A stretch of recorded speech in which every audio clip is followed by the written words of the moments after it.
কোন রকম জীবন ধারণ তাদের করতে হয়েছে। এর পরের যে অধ্যায়টা সেটা আরো করুন। তাকে একটা পর্যায়ে মক্কায় থাকার আর সুযোগ থেকে বঞ্চিত করে দেওয়া হলো, মক্কায় থাকবার পরিবেশ আর রাখা হলো না। শুধু তার প্রতি ঈমান এনেছেন সেই সুদূর ইথিওপিয়ার টিগ্রে এলাকার হাবসি ভিলেজ থেকে আসা বেলাল রাদিয়াল্লাহু তাআলা। এই অপরাধে তাকে উত্তপ্ত পাথরের উপর শুইয়ে বুকের উপর আরেকটা উত্তপ্ত পাথর রেখে তার চামড়া গলিয়ে ফেলা হলো। সেন্সলেস হয়ে যান, আবার তার হুঁশ ফিরে আসে, আবার নির্মম নির্যাতন শুরু হয় এবং একই নির্যাতন শুরু হলো একের পর এক অন্যদের উপর। সুমাইয়া রাদিয়াল্লাহু তাআলা আনহা, ইসলামের ইতিহাসের প্রথম শহীদ, যাকে অত্যন্ত নির্মম ভাবে, অত্যন্ত পৈশাচিক উপায়ে তাকে হত্যা করা হলো। একের পর এক তার প্রতি ঈমান আনয়নকারীদের উপরে জুলুম শুরু হলো। নবী সাল্লাল্লাহু আলাইহি সাল্লাম চোখে মুখে যখন কিছু দেখছিলেন না, আল্লাহ তাআলা তাকে নির্দেশ করলেন হিজরতের। মদিনার মানুষ এসে তাকে ওয়েলকাম করলেন, আপনি আমাদের এখানে চলুন, আমরা আপনাকে ওয়েলকাম করবো। তিনি মদিনায় গেলেন। সে যাওয়াটাও সুখকর কোনো যাওয়া আমরা জানি। রাতের আধারে অনেক লুকোচুরি করে, অনেক কষ্ট করে তাকে মদিনায় পৌঁছতে হলো। তিনি যখন রাতে ঘুমোতেন, তখনকার সময়ের মানুষের যে বাতি বা আলো জ্বালাবার যে ব্যবস্থা ছিল, চাচা আবু তালেব নিজে ইসলাম গ্রহণ করেননি, কিন্তু ভাতিজাকে বড় মমতা স্নেহ দিয়ে বড় করেছেন আমরা জানি। তো সেজন্য ভাতিজার জীবনের নিরাপত্তার খাতিরে তিনি জানেন মক্কার মুশরিকরা তাকে হত্যা করবার জন্য শত চেষ্টা করে যাচ্ছে।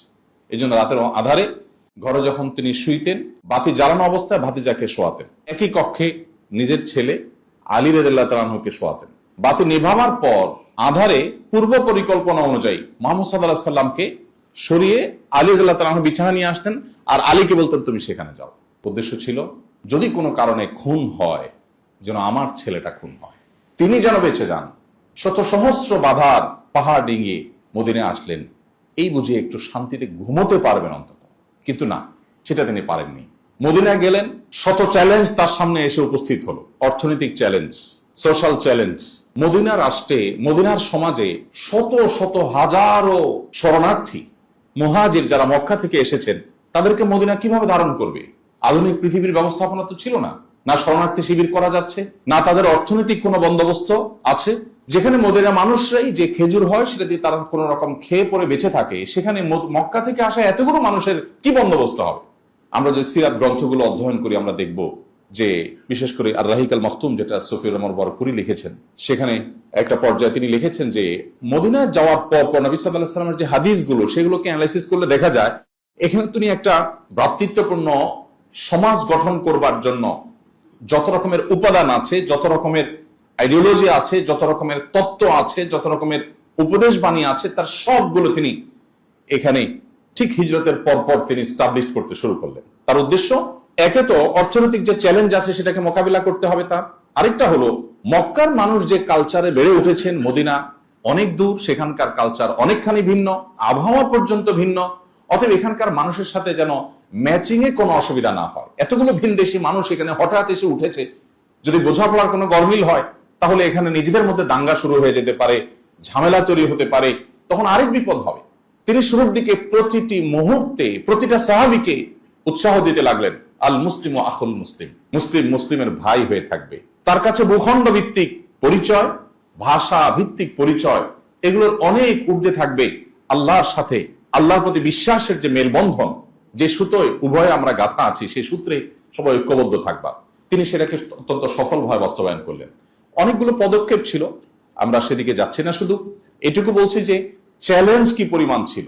এই চ্যালেঞ্জ মোকাবেলা করার জন্য নবী সাল্লাল্লাহু আলাইহি সাল্লাম মদিনার আনসার সাহাবীরা যারা ওয়েলকাম করেছেন, তাদের সাথে শরণার্থী হয়ে আসা, মুহাজির হয়ে আসা সাহাবীদের সাথে তিনি মুআখাত প্রতিষ্ঠা করেছেন। মানব ইতিহাসে এরকম আরেকটি নজির পাওয়া যায় না।